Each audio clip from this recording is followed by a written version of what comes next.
বিসমিল্লাহির রহমানির রহিম। আসসালামু আলাইকুম রহমতুল্লাহ। সুপ্রিয় সপ্তম শ্রেণীর শিক্ষার্থীরা, আশা করি তোমরা আল্লাহর অশেষ রহমতে অনেক অনেক ভালো আছো। আজকে আমরা আলোচনা করব তোমাদের গণিত বইয়ের অনুশীলনী 2.2 এর যে প্রশ্নগুলো আছে, আমরা সবগুলো প্রশ্ন এই ভিডিওর মাধ্যমে বুঝে দেওয়ার চেষ্টা করব ইনশাআল্লাহ। তো দেখো, আমাদের 1 নম্বর প্রশ্নে বলা আছে, একজন দোকানদার প্রতি মিটার 200 টাকা দরে 5 মিটার কাপড় কিনে প্রতি মিটার 225 টাকা দরে বিক্রয় করলে কত লাভ হয়েছে। তাহলে একজন দোকানদার তিনি প্রতি মিটার বলতে 1 মিটার 200 টাকা দরে এরকম 5 মিটার ক্রয় করেছেন, 5 মিটার কাপড় কিনেছেন। 1 মিটার কাপড়ের দাম 200 টাকা, তিনি এরকম 5 মিটার কাপড় কিনেছেন।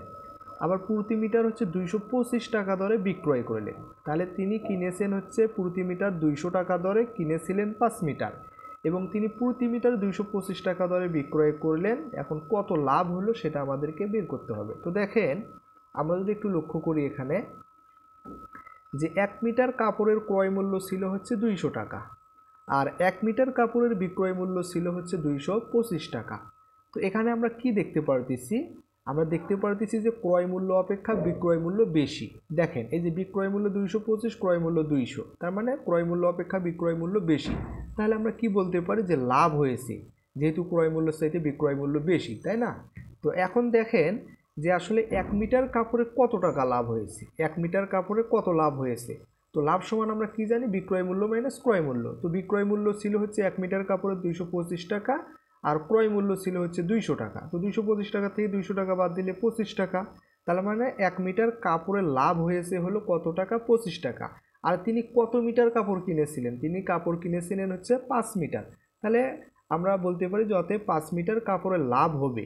তাহলে 1 মিটার কাপড়ের লাভ হয়েছে 25 টাকা, তাকে 5 দ্বারা গুণ করতে হবে। তাহলে 5 25 125। তার মানে উত্তর হচ্ছে 125 টাকা। আশা করি আপনারা বুঝতে পেরেছেন। আচ্ছা, এরপরে যদি আমরা 2 নম্বর প্রশ্নটা একটু লক্ষ্য করি, দেখেন, একজন কমলা বিক্রেতা প্রতি হালি 60 টাকা দরে 5 ডজন কমলা কেনে। তাহলে একজন কমলা বিক্রেতা কি করেছেন? প্রতি হালি, আমরা জানি 1 হালি সমান 4টা, তাই না? তাহলে প্রতি হালি 60 টাকা দরে 5 ডজন, তাহলে 1 ডজন সমান কতটি? 12টি, তাই না? আচ্ছা, তাহলে 5 ডজন কমলা কিনে প্রতি হালি 50 টাকা দরে বিক্রয় করলেন। তো এখানে দেখেন, প্রতি হালি 60 টাকা দরে কিনছে আর প্রতি হালি 50 টাকা দরে বিক্রয় করেছে। তাহলে কত ক্ষতি হয়েছে সেটা বের করতে হবে। তো প্রতি হালির ক্রয় মূল্য ছিল হচ্ছে 60 টাকা, বিক্রয় মূল্য 50 টাকা। তো এখান থেকে আমরা বুঝতেই পারতেছি যে 1 হালিতে আমরা যদি সাধারণভাবে ভাবি যে 10 টাকা ক্ষতি হয়েছে, তাই না? তো তিনি কমলা কিনেছিলেন আসলে 5 ডজন। তাহলে এই যে মোট কমলার উপর আসলে তার কত ক্ষতি হয়েছে সেটা বের করতে হবে। তো দেখেন, আমরা জানি যে 1 ডজন সমান হচ্ছে 3 হালি, কারণ 1 হালিতে হচ্ছে কয়টা থাকে? 4টা থাকে, আর 1 ডজনে থাকে হচ্ছে 12টা। তাহলে 12টা, তাহলে 12টা সমান আমরা বলতে পারি হচ্ছে 3 হালি, যেহেতু 1 হালি সমান 4টি, তাই না? তার মানে 1 ডজন সমান হচ্ছে 3 হালি। এরপরে তাহলে 5 ডজন সমান কত হবে? 1 ডজন সমান যেহেতু 3 হালি, তাহলে তাকে 3কে 5 দ্বারা গুণ করলে 5 ডজনে কত হালি হবে সেটা বের হবে। তাহলে 3 5 15 হালি, তাই না? তাহলে 1 হালি কমলার ক্রয় মূল্য ছিল হচ্ছে কত টাকা? 60 টাকা। আর 1 হালি কমলার বিক্রয় মূল্য ছিল আবার হচ্ছে 50 টাকা, যেটা আমরা প্রশ্নেই দেখেছি। অবশ্যই বইটি একটু সাথে রাখো, তাহলে তোমাদের বুঝতে সুবিধা হবে। তাহলে আমরা এখান থেকে আসলে কি দেখতে পারতেছি? আমরা দেখতে পারতেছি এখানে হচ্ছে ক্রয় মূল্যটা বেশি, বিক্রয় মূল্যটা কম। সেটা এখানে লিখেছি যে ক্রয় মূল্যের চেয়ে বিক্রয় মূল্য কম। তো যেহেতু ক্রয় মূল্যের চেয়ে বিক্রয় মূল্য কম, তাহলে আমরা কি বলতে পারি? যে ক্ষতি হয়েছে, তাই না? এটা আমরা অবশ্যই বলতে পারি। তো তাহলে এখন দেখেন যে আসলে 1 হালিতে কত ক্ষতি হয়েছে, আমরা আগে সেটা বের করি। তো 1 হালিতে ক্ষতি হয়েছে, 1 হালি ক্রয় মূল্য ছিল হচ্ছে 60 টাকা, বিক্রয় মূল্য ছিল হচ্ছে 50 টাকা। তাহলে 60 থেকে 50 বাদ দিলে 10 টাকা। তার মানে 1 হালিতে ক্ষতি হয়েছে হচ্ছে কত টাকা? 10 টাকা। আর তিনি কিনেছিলেন হচ্ছে 15 হালি। ওই যে 5 ডজন, 5 ডজন সমান আমরা পাইছি হচ্ছে 15 হালি। তাহলে আমরা বলতে পারি অতএব 15 হালিতে ক্ষতি হয়েছে। 1 হালিতে হচ্ছে 10 টাকা, তাকে 15 দ্বারা গুণ করলে তাহলে 10 15 হয় হচ্ছে কত? 150 টাকা। অর্থাৎ এই 1 দ্বারা যদি 15কে গুণ করি, 15কে 15, আর এই শূন্যটা আমরা গুণফলের ডান পাশে বসে দেবো, তার মানে 150 টাকা। তো এটাই হচ্ছে আসলে উত্তর। আচ্ছা, এখন দেখেন, আমরা যদি 3 নম্বর প্রশ্নটা একটু লক্ষ্য করি, বলা আছে যে রবি প্রতি কেজি 40 টাকা দরে 50 কেজি চাউল কিনে 44 টাকা কেজি দরে বিক্রয় করলে কত লাভ বা ক্ষতি হবে। তাহলে রবি কি করেছে, প্রতি কেজি 40 টাকা দরে 50 কেজি চাউল কিনেছে। আচ্ছা 50 কেজি কিনুক, কয় কেজি কিনুক এটা আমরা একটু পরে দেখতেছি, কিন্তু প্রতি কেজি কত টাকা দরে কিনেছে, 40 টাকা দরে কিনে 44 টাকা দরে আবার কি করেছে, বিক্রয় করেছে। কিনছে হচ্ছে 40 টাকা দরে, বিক্রয় করতে হচ্ছে কত টাকা দরে, 44 টাকা দরে। তাহলে আমরা এখানে সাধারণভাবে বলতেই পারি যে লাভ হয়েছে, তাই না? তো আর তিনি চাল কিনেছিলেন হচ্ছে 50 কেজি, তাহলে 44 টাকা কেজি দরে বিক্রয় করলে কত লাভ বা ক্ষতি হবে সেটা আমাদেরকে বের করতে হবে। তো দেখেন, প্রতি কেজি চাউলের ক্রয় মূল্য ছিল আসলে 40 টাকা, আবার প্রতি কেজি চাউলের বিক্রয় মূল্য ছিল হচ্ছে 44 টাকা। তো এখান থেকে আমরা কি দেখতে পারতেছি যে ক্রয় মূল্য অপেক্ষা বিক্রয় মূল্য বেশি, তাই না? সেটাই আমরা এখানে লিখেছি, এখানে ক্রয় মূল্য অপেক্ষা বিক্রয় মূল্য বেশি, তাই আমরা বলতে পারি যে লাভ হয়েছে, তাই না? তো আসলে 1 কেজিতে কত লাভ হয়েছে আমরা আগে সেটা বের করব। তো দেখেন 1 কেজি চাউলে লাভ হয়, 1 কেজি চাউলের বিক্রয় মূল্য ছিল 44 টাকা আর ক্রয় মূল্য ছিল 40, তাহলে 44 থেকে 40 বাদ দিলে 60 টাকা, তাহলে 1 কেজি চাউলে লাভ হয় হচ্ছে 60 টাকা। আর তিনি চাউল কিনেছিলেন হচ্ছে 50 কেজি, তাহলে 1 কেজিতে যদি 4 টাকা লাভ হয়, 50 কেজিতে কত টাকা লাভ হবে দেখেন। অতএব 50 কেজিতে লাভ হয়, 4কে 50 দ্বারা গুণ করতে হবে, তাহলে 4 পাশে 20, আরও একটা এখানে শূন্য আছে সেই শূন্য বসে দিলাম, তাহলে 200 টাকা। তার মানে আমরা বলতে পারি যে 50 কেজি চাউলে লাভ হয়েছে কত টাকা, 200 টাকা। আচ্ছা এখন যদি 4 নম্বর প্রশ্নটা একটু লক্ষ্য করি, দেখেন এখানে কি বলা আছে যে প্রতি লিটার মিল্ক ভিটা দুধ 52 টাকায় কিনে 55 টাকা দরে বিক্রয় করলে শতকরা কত লাভ হয়। এখন কিন্তু এখানে একটা নতুন শব্দ আমরা দেখতে পাচ্ছি যে শতকরা কত লাভ হয়। এখানে কিন্তু ডাইরেক্ট আমাদেরকে বলে নাই যে লাভ বা ক্ষতি কত হয়, এখানে বলছে শতকরা কত লাভ হয়, ঠিক আছে? তো দেখেন তাহলে প্রতি লিটার মিল্ক ভিটা দুধ হচ্ছে 52 টাকায় কিনে 55 টাকা দরে বিক্রি করে, তো আমরা এখানে বলতেই পারি যে আসলে লাভ হয়েছে, তাই না? আচ্ছা আমরা দেখি আসলে কত লাভ হয় সেটা আগে বের করি। তো 1 লিটার মিল্ক ভিটার দুধের বিক্রয় মূল্য ছিল হচ্ছে 55 টাকা, আর 1 লিটার মিল্ক ভিটা দুধের আবার ক্রয় মূল্য ছিল হচ্ছে 52 টাকা। তো 55 থেকে যদি 52 বাদ দিই তাহলে 3 টাকা, তার মানে আমরা বলতে পারি 1 লিটার মিল্ক ভিটা দুধের লাভ হয় হচ্ছে 3 টাকা। তো আসলে এই যে 3 টাকা যে লাভ হলো এটা আসলে কত টাকায় লাভ হলো, এই যে 1 লিটার দুধের কিন্তু ক্রয় মূল্য ছিল হচ্ছে 52 টাকা, তার মানে আমরা বলতে পারি এই যে 3 টাকা যে লাভ হয় সেটা হচ্ছে 52 টাকায় 3 টাকা লাভ হয়, তাই না? তাহলে আমরা বলতে পারি 52 টাকায় লাভ হয় হচ্ছে 3 টাকা। তো আমাদেরকে বলছে হলে শতকরা কত লাভ হয়, শতকরা বের করতে হবে। তো শতকরা মানে হচ্ছে 100 টাকায় বের করতে হবে, তাই না? তো দেখেন 52 টাকায় লাভ হয় হচ্ছে কত টাকা, 3 টাকা, তাহলে 1 টাকায় কত লাভ হবে, 52 টাকায় যদি 3 টাকা হয় তাহলে 1 টাকায় কি কম হবে, এই কারণে 3কে আমরা 52 দ্বারা ভাগ করেছি, ঠিক আছে? যেহেতু শতকরা এই কারণে 100 টাকায় আমাদেরকে বের করতে হবে, অতএব 100 টাকায় লাভ হয়, এটা ছিল 1 টাকায়, তো 100 টাকায় এই কারণে বেশি হবে, আমরা 100 দ্বারা গুণ করেছি। তো দেখেন আমরা যদি 100 এবং হচ্ছে 52কে 13 দ্বারা যদি ভাগ করি তাহলে আমরা আচ্ছা দেখেন আমরা 4 দ্বারা যদি ভাগ করি তাহলে 4 25 100 আর হলো 4 13 52, ঠিক আছে? তাহলে 3 আর 25 গুণ করলে 3 25 75, নিচে হচ্ছে 13। তাহলে 75কে আমরা যদি অপরকৃত ভগ্নাংশে রূপান্তর করি তাহলে দেখেন 5 13 হচ্ছে 65 হয়, 75-এর ভেতরে হচ্ছে 13 6 বার যায় না, তো 10 যেহেতু অবশিষ্ট থাকে, আমরা জানি অপরকৃত ভগ্নাংশের ক্ষেত্রে যেটা অবশিষ্ট থাকে সেটা যায় হচ্ছে লবে, আর যেটা ভাগফল সেটা আসে পূর্ণ অংশে, আর আমাদের এখানে যে হর ছিল সেটাই আসলে হর থাকে। তো যেহেতু শতকরা তার কারণে আমরা বলতে পারি অতএব লাভ হয় এত পার্সেন্ট, ঠিক আছে? এটাকে আমরা জাস্ট পার্সেন্ট চিহ্ন দিয়ে প্রকাশ করব যেহেতু শতকরা। আচ্ছা এখন দেখেন আমরা যদি একটু 5 নম্বর প্রশ্নটা লক্ষ্য করি, এখানে কি বলা আছে যে প্রতিটি চকলেট 8 টাকা হিসাবে ক্রয় করে, প্রতিটি চকলেট 8 টাকা হিসাবে ক্রয় করে 8.50 টাকা 8.50 টাকা হিসাবে বিক্রয় করে। তাহলে 8 টাকায় কিনছে, 8.50 টাকায় কি করেছে, বিক্রয় করেছে। বিক্রয় করে 25 টাকা লাভ হলো, কত টাকা লাভ হলো, 25 টাকা লাভ হলো। মোট কয়টি চকলেট ক্রয় করা হয়েছিল, আসলে এই যে 25 টাকা যে লাভ হলো এটা আসলে কয়টা চকলেট কেনার ফলে 25 টাকা লাভ হলো সেটা আমাদেরকে বের করতে হবে, ঠিক আছে? আর এখানে কিন্তু প্রতিটি চকলেটের ক্রয় মূল্য ছিল 8 টাকা, বিক্রয় মূল্য ছিল 8.50 টাকা, তো আমরা বলতেই পারি যে আসলে লাভ হয়েছিল, তাই না? আচ্ছা তো দেখেন একটি চকলেটের বিক্রয় মূল্য ছিল হচ্ছে 8.50 টাকা, আর একটি চকলেটের ক্রয় মূল্য ছিল হচ্ছে 8.00। তো এখানে দশমিকের পরে আসলে শূন্যের কোনো দাম নাই, তো এখানে যেহেতু আমাদের হচ্ছে বিক্রয় মূল্যটা 8.50 ছিল এই কারণে আমরা এখানে দশমিকের পরে 2টা শূন্য নিতেও পারি, তাতে আমাদের এটা আসলে 8-এ বোঝায়, তাই না? তাহলে একটি চকলেটের ক্রয় মূল্য হচ্ছে 8.00 টাকা আমরা বলতে পারি। তাহলে একটি চকলেটের লাভ হয় আসলে কত টাকা?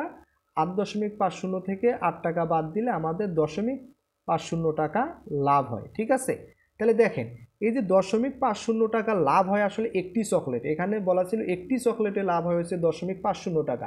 তো এই কথাটাকে আমরা বিপরীতভাবে বলতে পারি যে 0.50 টাকা লাভ হয় হচ্ছে একটি চকলেটে। তাহলে 1 টাকা লাভ হয় কতটি চকলেটে? এই যে 0.50 টাকা যদি লাভ হয় একটি চকলেটে, তাহলে 1 টাকা লাভ হবে কতটি চকলেটে? এই 1কে আমাদের হচ্ছে 0.50 দ্বারা ভাগ করতে হবে এতটি চকলেটে। তাহলে 25 টাকা লাভ হয় আসলে কতটি চকলেটে? এটা যেহেতু 1 টাকার, তো একে যদি যেহেতু আমরা 25 টাকার বের করব, তো 25 দ্বারা গুণ করতে হবে। তো এখন দেখেন এই যে নিচে যে দশমিক আছে, এই দশমিকের কারণে আমরা উপরে 1 নিয়েছি, আর দশমিকের পরে 2টা ডিজিট ছিল, এই কারণে আমরা 2টা শূন্য নিয়েছি। ঠিক আছে, তখন আমরা হচ্ছে 0.50কে লিখতে পারি হচ্ছে 50। তো এখন দেখেন এই 50 আর 100 যদি আমরা কাটাকাটি করি তাহলে 2 হয়, অর্থাৎ 50কে 50 দ্বারা কাটলে 50কে 50, আর 100কে 50 দ্বারা কাটলে 50 দুগুণ 100।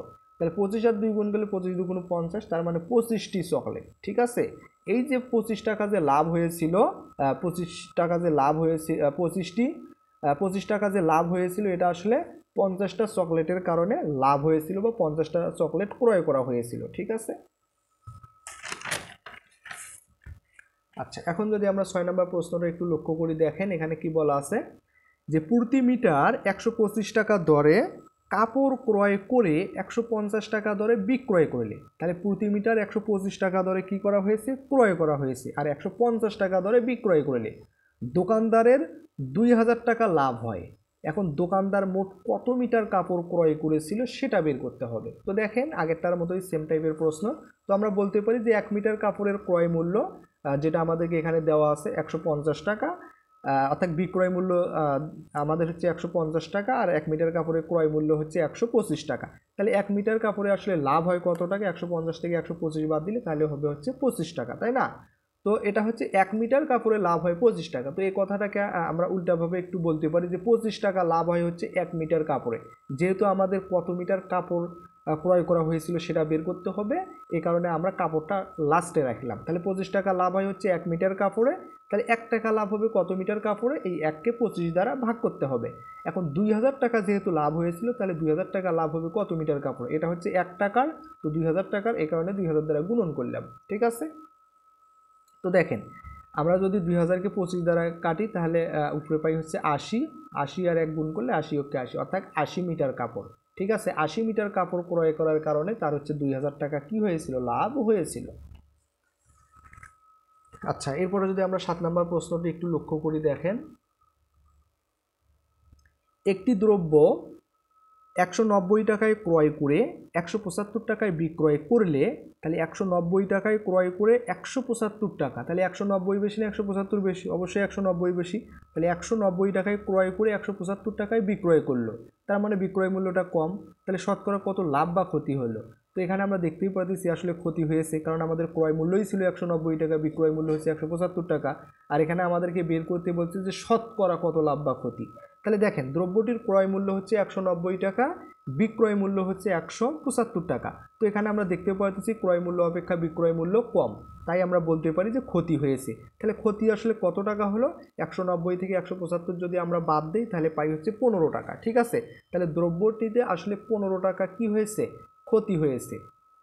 তো দেখেন এই যে 15 টাকা যে ক্ষতি হলো, এটা আসলে কত টাকায় ক্ষতি হলো? এটা হচ্ছে আমাদের দ্রব্যটার ক্রয় মূল্য ছিল হচ্ছে 190 টাকা, তার মানে 190 টাকায় ক্ষতি হয়েছে হচ্ছে 15 টাকা। তো আমরা সে কথাটা এখানে বললাম যে 190 টাকায় ক্ষতি হয় হচ্ছে 15 টাকা। তাহলে 1 টাকায় কত টাকা ক্ষতি হবে? এই যে 190 টাকায় যদি 15 টাকা হয়, তাহলে 1 টাকায় কি কম হবে? এই কারণে 15কে 190 দ্বারা ভাগ করতে হবে। তো আমাদের যেহেতু শতকরা বের করতে বলছে, তো এটা যদি 1 টাকায় হয় তাহলে 100 টাকায় কি বেশি, এই কারণে 100 দ্বারা গুণ করতে হবে। ঠিক আছে, তো দেখেন উপরের একটা শূন্য নিচের একটা শূন্য বাদ যায়, 10 আর 15 যদি গুণ করি 1 আর 15, 15কে 15, একটা শূন্য এখানে বসালাম 150, আর নিচে হচ্ছে 19। তো এটাকে যদি আমরা হচ্ছে মিশ্র ভগ্নাংশে রূপান্তর করি, তো দেখেন 150-এর ভিতরে 19 আসলে কত বাদ যায়? 7 বাদ যায়, 7 বার গেলে 17 অবশিষ্ট থাকে। এই 17টা যাবে হচ্ছে লবে, যেটা ভাগফল সেটা হচ্ছে পূর্ণ অংশ, আর যেটা হরে ছিল সেটাই। তো এটাই আসলে আমাদের হচ্ছে অ্যান্সার। তো যেহেতু শতকরা এই কারণে আমরা এখানে পার্সেন্টে দিয়েছি। ঠিক আছে, আচ্ছা, এখন আমরা দেখব হচ্ছে 8 নাম্বার প্রশ্নটা, একটু লক্ষ্য করেন সবাই। তো এখানে বলা আছে যে 25 মিটার কাপড় যে মূল্যে ক্রয় করে, তাহলে 25 মিটার কাপড় যে মূল্যে ক্রয় করে সেই মূল্যে 20 মিটার কাপড় বিক্রয় করলে, সেই মূল্যেই যদি কি করে 20 মিটার কাপড় বিক্রয় করে, তাহলে 25 মিটার কাপড় যে মূল্যে ক্রয় করছে সেই মূল্যে যদি 20 মিটার কাপড় বিক্রয় করে, তাহলে শতকরা কত লাভ বা ক্ষতি হবে সেটা বের করতে হবে। তো দেখেন, আমরা যদি একটু লক্ষ্য করি, মনে করি 25 মিটার কাপড়ের ক্রয় মূল্য হচ্ছে 100 টাকা, এটা মনে করি যে 25 মিটার কাপড়ের ক্রয় মূল্য 100 টাকা, যেহেতু আমাদেরকে দেওয়া নেই তো সেক্ষেত্রে আমরা 100 টাকা ধরবো। 25 মিটার কাপড়ের ক্রয় মূল্য 100 টাকা। তাহলে বলেন তো 1 মিটার কাপড়ের ক্রয় মূল্য কত হবে? এই 100কে 25 দ্বারা ভাগ করতে হবে, এই 25 দ্বারা ভাগ করতে হবে, তাহলে 4 টাকা হয়। ঠিক আছে, এটা আমরা আসলে কি পাইলাম? 1 মিটার কাপড়ের ক্রয় মূল্য পাইলাম আসলে 4 টাকা। তো দেখেন, আবার 20 মিটার কাপড়ের বিক্রয় মূল্যও হচ্ছে 100 টাকা। আমাদের প্রশ্নেই বলা ছিল যে 25 মিটার কাপড় যে মূল্যে ক্রয় করে সেই মূল্যে 20 মিটার কাপড় বিক্রয় করলে শতকরা কত লাভ হয়। তাহলে আমরা বলতেই পারি যে আবার 20 মিটার কাপড়ের বিক্রয় মূল্যও হচ্ছে কত টাকা? 100 টাকা। তাহলে 1 মিটার কাপড়ের বিক্রয় মূল্য কত হবে? 100কে 20 দ্বারা ভাগ করতে হবে, তো আমরা পাই হচ্ছে 5 টাকা। তো এখান থেকে আমরা কি দেখলাম যে আসলে বিক্রয় মূল্য 5 টাকা, ক্রয় মূল্য হচ্ছে 4 টাকা, তাই না? তাহলে আমরা কি বলতে পারি যে ক্রয় মূল্য অপেক্ষা বিক্রয় মূল্য বেশি, অতএব লাভ হয়েছে। তাহলে লাভ আসলে কত টাকা হলো? 5 টাকার থেকে যদি 4 টাকা বাদ দিই তাহলে 1 টাকা লাভ, কারণ 4 টাকা ছিল হচ্ছে ক্রয় মূল্য আর 5 টাকা ছিল বিক্রয় মূল্য, তাহলে 1 টাকা লাভ হলো। এই 1 টাকা আসলে কত টাকায় লাভ হলো? 1 টাকা হচ্ছে আমাদের যে ক্রয় মূল্য ছিল 4 টাকা, তাহলে 4 টাকায় লাভ হলো হচ্ছে 1 টাকা। ঠিক আছে, এই যে 4 টাকা, আমাদের 4 টাকা, তাহলে 4 টাকায় লাভ হয় কত টাকা? 4 টাকায় লাভ হয় হচ্ছে 1 টাকা। আমাদেরকে যেহেতু শতকরা কত লাভ বা ক্ষতি বের করতে বলছে, তো আমরা 100 টাকায় বের করব। তাহলে 4 টাকায় লাভ হয় 1 টাকা, 1 টাকায় কত হবে? কম হবে, এই কারণে 1কে এই 4 দ্বারা ভাগ করতে হবে, এখন 100ই, এই কারণে 100 দ্বারা গুণ করতে হবে। তো আমরা এখান থেকে পাই হচ্ছে 25 টাকা, অতএব লাভ হচ্ছে 25%। ঠিক আছে। আচ্ছা, এখন যদি আমরা 9 নম্বর প্রশ্নটা একটু লক্ষ্য করি, দেখেন এখানে বলা আছে যে 5 টাকায় 8টি আমলকি ক্রয় করে, 5 টাকায় 8টি আমলকি ক্রয় করে 5 টাকায় 6টি দরে বিক্রয় করলে শতকরা কত লাভ বা ক্ষতি হবে। তাহলে 5 টাকায় কিনছে 8টা আর 5 টাকায় বিক্রয় করছে হচ্ছে 6টা, তাহলে শতকরা কত লাভ বা ক্ষতি হবে। দেখেন, 8টি আমলকির ক্রয় মূল্য ছিল হচ্ছে 5 টাকা, তাহলে একটির ক্রয় মূল্য কত হবে? 8টার যদি ক্রয় মূল্য 5 টাকা হয়, একটার ক্রয় মূল্য কম হবে, এ কারণে 5কেই 8 দ্বারা আমরা ভাগ করলাম। তো এটা হচ্ছে একটি আমলকির ক্রয় মূল্য হচ্ছে 5/8 টাকা। ঠিক আছে, আবার 6টি আমলকির বিক্রয় মূল্যও ছিল হচ্ছে কত টাকা? 5 টাকা। অবশ্যই বইটি একটু তোমরা পাশে রাখো, তাহলে আরও বুঝতে সুবিধা হবে। তাহলে 6টি আমলকির বিক্রয় মূল্য যদি 5 টাকা হয়, একটি আমলকির বিক্রয় মূল্য কত হবে? অবশ্যই কম হবে, এই কারণে 5কে 6 দ্বারা ভাগ করতে হবে। তাহলে এটা আমরা কি পেলাম? আসলে একটি আমলকির বিক্রয় মূল্য পাইলাম, আর এটা ছিল হচ্ছে আমাদের একটি আমলকির ক্রয় মূল্য। তো আমরা যদি এই ভগ্নাংশ দুইটার দিকে লক্ষ্য করি, দুইটা ভগ্নাংশের লব হচ্ছে সেম। তো আমরা জানি দুইটা ভগ্নাংশের লব যদি সমান হয়, যে ভগ্নাংশের হর ছোট সেই ভগ্নাংশটা হচ্ছে বড়। তো এই ভগ্নাংশের হর হচ্ছে ছোট, তার মানে এই ভগ্নাংশটা বড়, তার মানে বিক্রয় মূল্য হচ্ছে কি? বেশি। তা আমরা এখানে কি বলতে পারি? যেহেতু ক্রয় মূল্য অপেক্ষা বিক্রয় মূল্য বেশি, তাই আমরা বলতে পারি লাভ হয়েছে। তো আসলে লাভ কত হলো? আমাদের এই যে 5/6 থেকে আমাদের হচ্ছে 5/8 বিয়োগ করতে হবে, তাহলে 5/6 মাইনাস 5/8 টাকা। তো এখান থেকে 6 আর 8-এর লসাগু আমরা যদি বের করি, তাহলে আমাদের লসাগু হয় হচ্ছে 24। তো 24কে এই ভগ্নাংশের হর 6 দ্বারা যদি ভাগ করি, তাহলে 4×6 24, সেই 4 দ্বারা যদি আবার লব 5কে গুণ করি, 4×5 20, মাইনাস মাইনাস এই ভগ্নাংশের হর 8, 8 দ্বারা লসাগু 24কে ভাগ করলে 3×8 24, 3, সেই 3 দ্বারা লব 5কে গুণ করলে 3×5 15। তো 20 থেকে 15 বাদ দিলে 5, নিচে হচ্ছে 24, তার মানে 5/24 টাকা কি হয়েছে? অথবা 24/5 টাকা লাভ হয়েছে। ঠিক আছে, 24/5 লাভ হয়েছে। তো এখন দেখেন, আমরা এখানে আসলে কি পাইলাম? এই যে এটা যে লাভ হলো, এটা আসলে কত টাকায় লাভ হলো? এই যে আমাদের হচ্ছে 1 টাকা, একটি আমলকির ক্রয় মূল্য ছিল হচ্ছে 5/8 টাকা। ঠিক আছে, তার মানে এত টাকায় লাভ হলো আসলে আমাদের এত টাকা। আমরা বলতে পারি 5/8 টাকায় লাভ হয় 5/24 টাকা।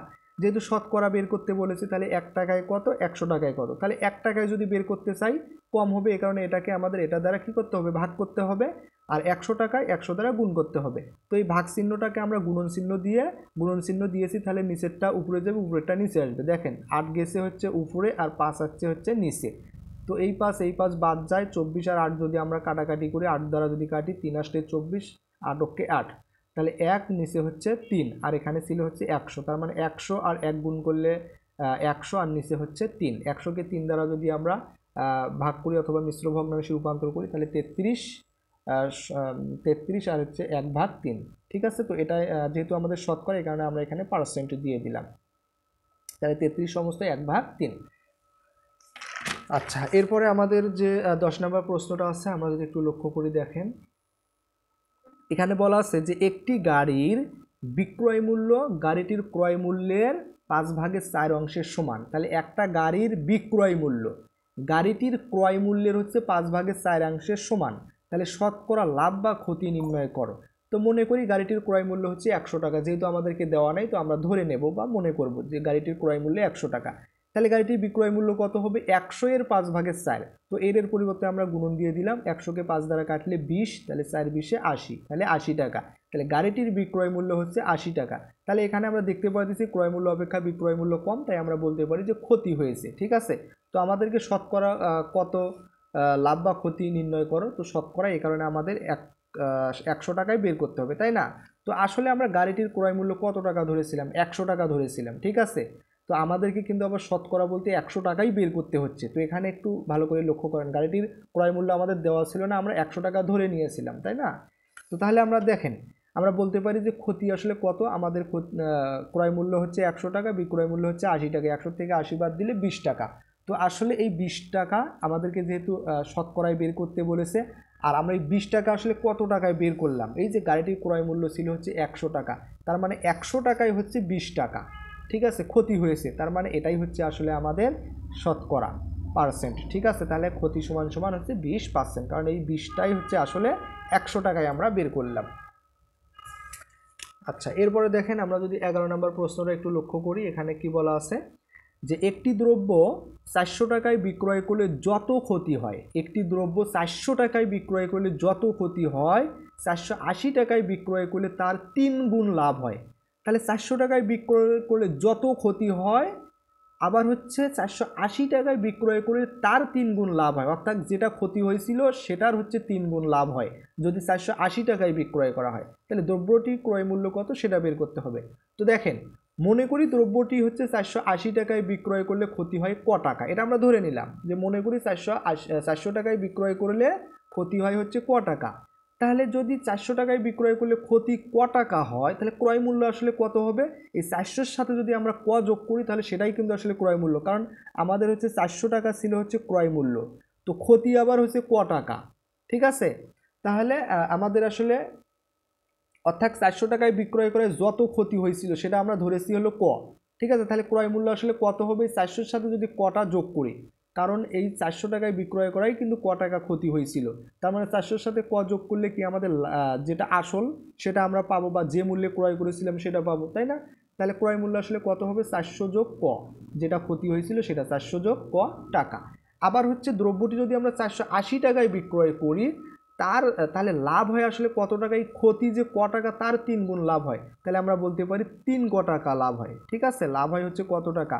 যদি 480 টাকায় বিক্রয় করা হয় তাহলে লাভ হয় হচ্ছে 3 ক টাকা। তো এক্ষেত্রে তাহলে ক্রয় মূল্য আসলে কত হবে? এটা কিন্তু 480 টাকায় আসলে বিক্রয় করা হয়েছিল, বিক্রয় করার ফলে কিন্তু 3 ক টাকা লাভ হয়েছিল। তো আমরা যদি 480 থেকে 3 ক টাকা বাদ দিই, তাহলে কিন্তু আসলে আমরা ক্রয় মূল্য পেয়ে যাব, তাই না? যেহেতু 480 টাকায় বিক্রয় করাই 3 ক টাকা লাভ হচ্ছে, তাহলে 480 থেকে 3 ক বাদ দিলেই কিন্তু আসলে ক্রয় মূল্য পাবো। তাহলে ক্রয় মূল্য সমান 480 মাইনাস 3 ক। তো এখানে আমরা ক্রয় মূল্য পাইছিলাম 400 প্লাস ক, আর এখানে আমরা ক্রয় মূল্য পাইলাম 480 মাইনাস 3 ক। তাহলে আমরা প্রশ্ন মতে কি লিখতে পারি? 400 প্লাস ক ইকুয়াল 480 মাইনাস 3 ক, যেহেতু দুটাই ক্রয় মূল্য, তাই না? তো এখন দেখেন, আমরা হচ্ছে কগুলোকে বাম পাশে নিয়ে আসবো, আর হচ্ছে সংখ্যাগুলোকে ডান পাশে নিয়ে যাবো। তো এই বাম পাশে আছে ক এবং ডান পাশে আছে মাইনাস 3 ক। তো আমরা যদি বাম পাশে নিয়ে আসি তাহলে প্লাস 3 ক হবে। ডান পাশে আসে 480, বাম পাশে আছে 400, তো ডান পাশে নিয়ে গেলে মাইনাস 400 হবে। ক 3 ক 4 ক, 480 থেকে 400 বাদ দিলে 80, তাহলে কর সাথে 4 গুণন আকারে আছে, এটা যদি ডান পাশে নিয়ে যাই তাহলে ভাগ হবে, 80-কে 4 দ্বারা ভাগ করলে 20। ঠিক আছে, তাহলে ক এর মান পাইলাম হচ্ছে আমরা 20 টাকা, অর্থাৎ এটা আসলে কি হয়েছিল? ক্ষতি হয়েছিল ক টাকা।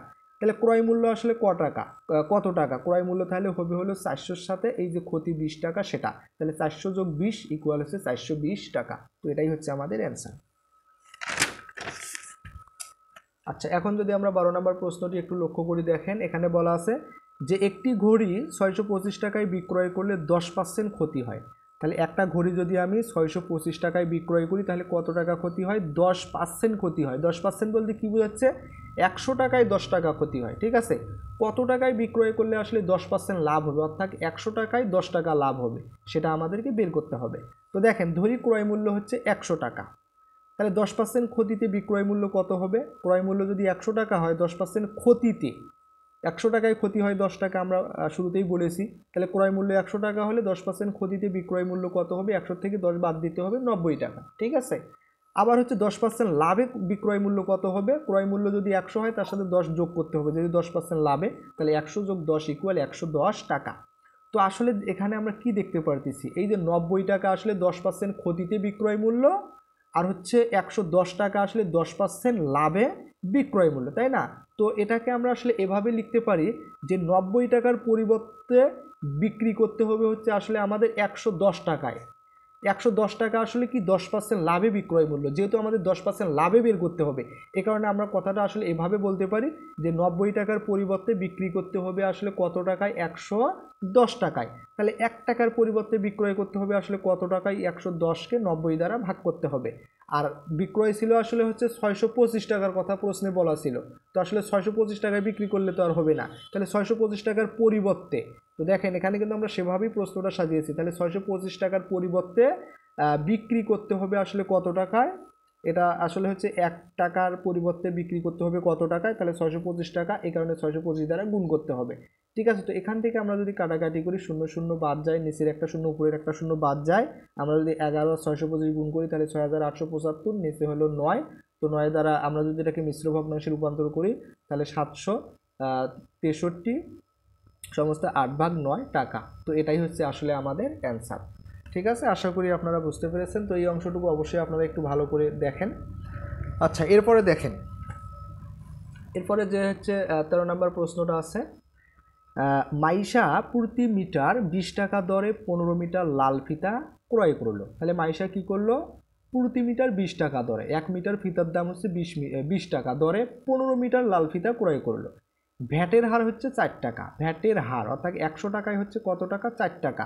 সে দোকানিকে 500 টাকার একটি নোট দিল, দোকানি তাকে কত টাকা ফেরত দেবেন? তো দেখেন, 1 মিটার ফিতার ক্রয় মূল্য ছিল হচ্ছে 20 টাকা, আর ফিতা কিনছে হচ্ছে 15 মিটার, তাহলে 15 মিটার ফিতার ক্রয় মূল্য কত হবে? 1 মিটারের দামকে 15 দ্বারা গুণ করতে হবে, তাহলে 15 দুগুণ 30, এখানে একটা শূন্য, তাহলে 300 টাকা। তো দেওয়া আছে ভ্যাটের হার হচ্ছে 4 টাকা, অর্থাৎ 100 টাকায় ভ্যাট দিতে হয় হচ্ছে কত টাকা? 4 টাকা। হার বলতে শতকরা বোঝায়, ঠিক আছে, হার বলতে শতকরা, এটা অবশ্যই আমরা মনে রাখার চেষ্টা করব।